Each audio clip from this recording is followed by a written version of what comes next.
હે ગાઈસ, આજે આપણે બનાવીશું સેવ રોલ, જે ખાવામાં ખૂબ જ ટેસ્ટી અને બનાવવામાં ખૂબ જ સહેલા છે.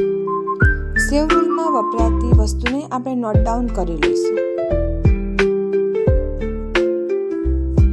સૌપ્રથમ ગાજર અને વટાણાને મિક્સિંગ જારમાં લઈને ક્રશ કરી લઈશું. હવે પેનમાં 3 ચમચી તેલ લઈ તેમાં ક્રશ કરેલા ગાજર અને વટાણા નાખી બરાબર સોતે કરી લઈશું. આ મિશ્રણને ઠંડુ થવા દઈશું. ત્યાં સુધી આપણે બાફેલા બટાકા લઈ તેને મેશ કરી લઈશું. હવે આમાં 1 ચમચી ગરમ મસાલો, 1 ચમચી હળદર પાવડર, 1 ચમચી કાશ્મીરી લાલ મરચું,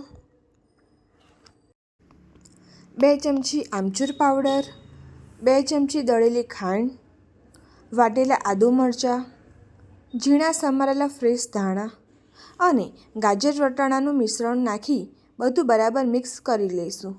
છેલ્લે આમાં સ્વાદ પ્રમાણે મીઠું અને બાઇન્ડિંગ માટે 3 ચમચી કોર્નફ્લોર નાખી બધું બરાબર મિક્સ કરી લઈશું.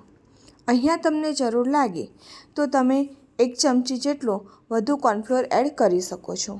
ધ્યાન રાખજો કે વધુ કોર્નફ્લોર એડ ન થઈ જાય. હવે આમાં એક સરખી સાઇઝના રોલ વાળી લઈશું. આ રોલને કોર્નફ્લોરની સ્લરીમાં ડીપ કરી અને અનરોસ્ટેડ વર્મિસેલી સેવમાં બરાબર કોટ કરી લઈશું.